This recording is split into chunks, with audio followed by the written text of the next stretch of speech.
Hi viewers, அனைவருக்கும் வணக்கம். இன்றைக்கி பாருங்கள், இந்த மழை நேரத்தில் கர மொறுன்னு இந்த சிப்ஸு ரொம்ப ஈஸியாகவே பண்ணிடலாங்க. இதை எப்படி பண்ணுறதுன்னு இப்போ பார்த்துருவோம். அதுக்கு நான் உருளைக்கிழங்கு ஒரு 1/4 கிலோவுக்கு மேலே நான் எடுத்திருக்கேன். நான் சின்ன உருளைக்கிழங்கு தான் எடுத்திருக்கேன். உங்கள் வீட்டில் என்ன இருக்கோ அதை எடுத்துக்கோங்க. பெருசாக இருந்தால் ஒரு 3 கிழங்கு போதும்.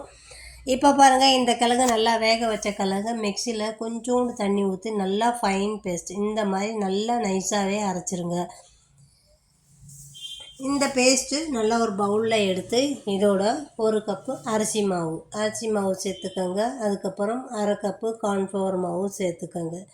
சேர்த்துட்டு இதோட கொஞ்சோண்டு மிளகுத்தூளும் உப்பு, இந்த இதுக்கு தேவையான மிளகுத்தூள் உப்பு இதை மட்டும் நான் ஃபஸ்ட்டு சேர்த்துக்கிறேன்.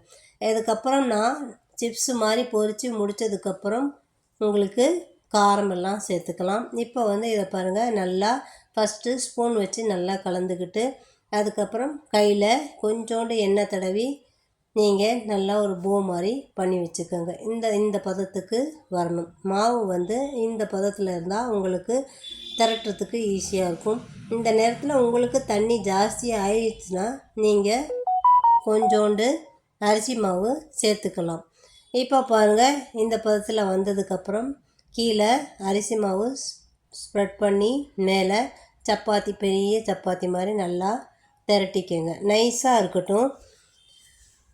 திரட்டி முடித்ததுக்கப்புறம் மேலே ஒரு ஃபோர்க் எடுத்து நல்லா ஹோல் போட்டு வச்சுக்கோங்க.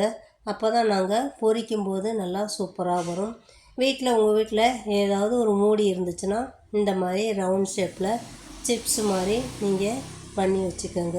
கடையில் வாங்குகிற பெங்கோ சிப்ஸ் எப்படி இருக்குமோ அதே டேஸ்ட்டில் நல்லாவே இருக்குங்க. இப்போது ஒரு பக்கம் கடாயில் வானலியில் எண்ணெய் ஊற்றி நல்லா எண்ணெய் காஞ்சதுக்கப்புறம் இந்த சிப்ஸுகளை நல்லா போட்டு நல்லா செவக்க வறுத்து எடுத்துருங்க. வறுத்து எடுத்தோம்னா நல்லா மொறுன்னு சூப்பராகவே இந்த சிப்ஸு வருங்க. இப்போ பாருங்கள், இன்னொரு சைடு அதே மாதிரி நாங்கள் மாவு திரட்டி அதையும் இதே மாதிரி சிப்ஸு மாதிரி ரெடி பண்ணி வச்சுக்குவோம்.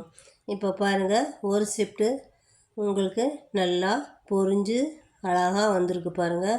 இவ்வளோ கிறிஸ்பியாக நல்லா மொறுன்னு இந்த சிப்ஸு அவ்வளோ சூப்பராக இருக்குங்க. நீங்களும் வீட்டில் இதே மாதிரி ட்ரை பண்ணி பாருங்கள். இப்போ பாருங்கள், இன்னொரு ட்ரிப்பு அதே மாதிரி போட்டு பொரித்து எடுத்துக்குவோம். நல்லா கலன்னு இந்த மழை நேரத்தில் ஸ்கூல் விட்டு வர்ற பிள்ளைங்களுக்கு இந்த மாதிரி நீங்கள் ட்ரை பண்ணி கொடுங்க. செஞ்சு வீட்டில் வைங்க. சாப்பிடும்போது அவங்களுக்கும் நல்லா சந்தோஷமாக இருக்கும்.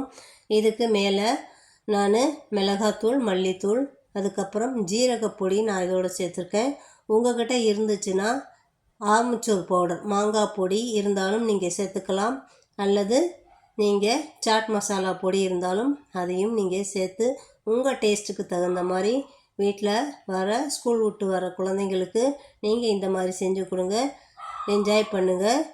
சேனல் பிடிச்சிருந்தா லைக் பண்ணுங்கள், ஷேர் பண்ணுங்கள், சப்ஸ்கிரைப் பண்ணுங்கள்.